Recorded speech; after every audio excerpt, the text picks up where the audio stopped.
You were considered an adult at 7 years old. Not metaphorically, not by some vague cultural standard. Legally, spiritually, practically, 7 was the line. Before that, you were barely a person in the eyes of the church and the law. After that, you were expected to work, to sin, to confess, and to be held accountable for your choices. That shift happened overnight, on a birthday that most medieval children did not even know was coming. This is how childhood worked for roughly 1,000 years of European history. And the strangest part? In some ways, it made more sense than what we do now. Medieval childhood is one of the most misread subjects in all of history. The popular version goes like this. People in the Middle Ages had no concept of childhood at all. Children were treated like small adults from birth. They were put to work as soon as they could walk, dressed like miniature nobles or miniature peasants, and given no space to simply be young. This version is dramatic. It is also wrong, or at least profoundly incomplete.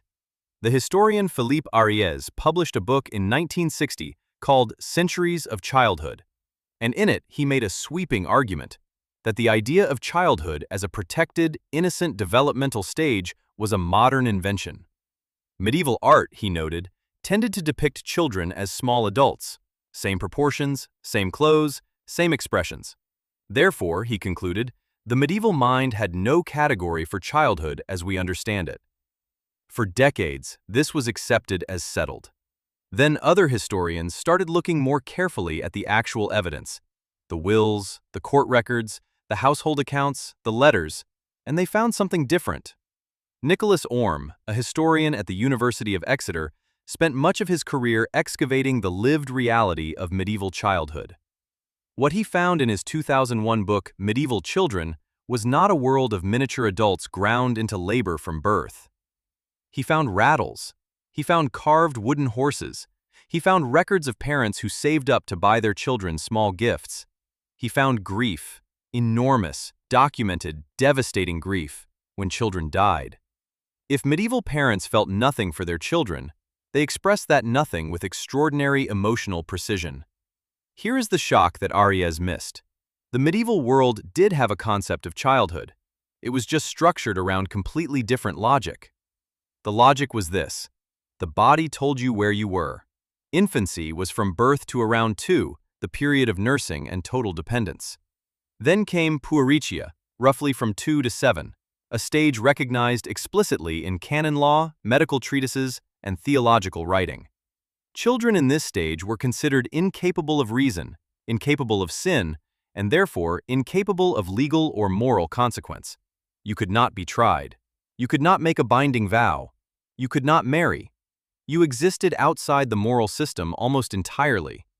Then you turned 7, and everything changed. The theologian Thomas Aquinas wrote about this transition with the calm precision of a man describing a natural law. 7 was the age of reason.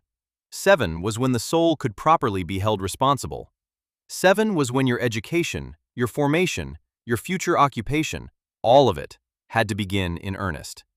Not because anyone was cruel, because from that point forward, time was no longer on your side. Think about the numbers.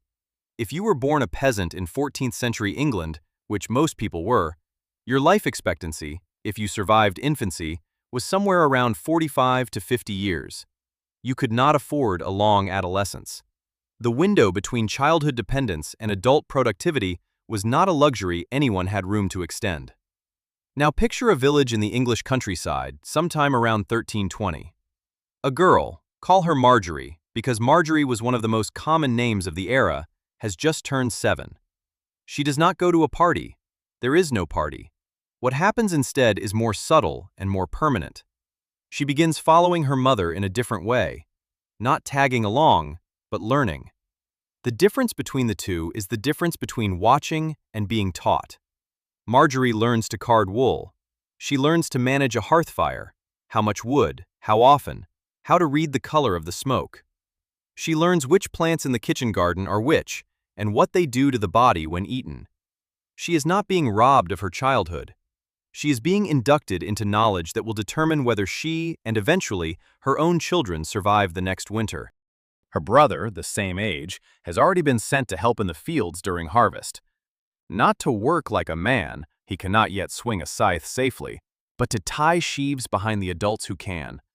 He is learning the rhythm of agricultural labor the same way you might learn a language, by immersion, before the self-consciousness of adolescence makes it feel foreign. This is the counterintuitive twist at the heart of medieval childhood.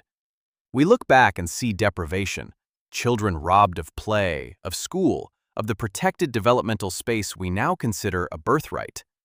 But the children themselves were not experiencing absence. They were experiencing belonging.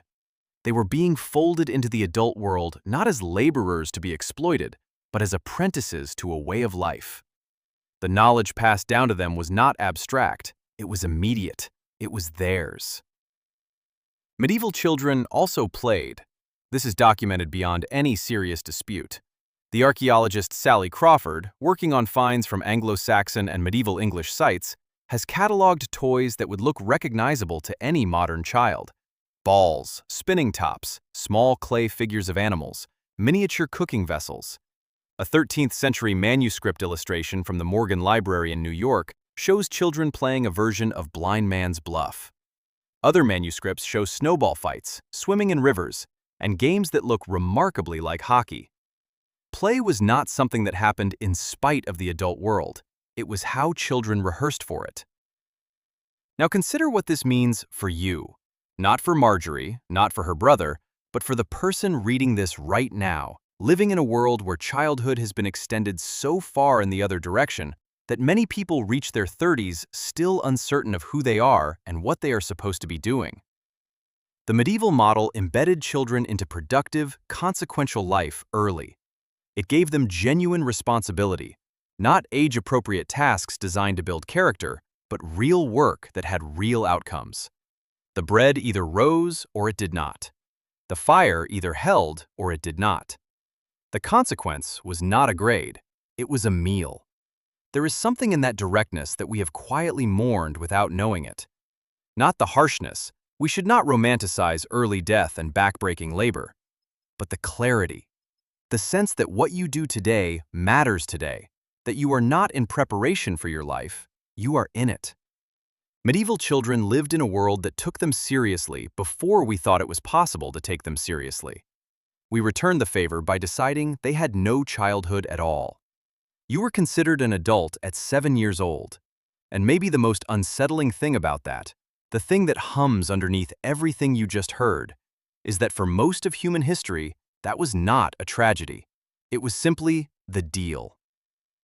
And for Marjorie, tying sheaves in the October cold, watching the adults work and slowly becoming one of them, it may have felt less like being robbed of something and more like being trusted with it.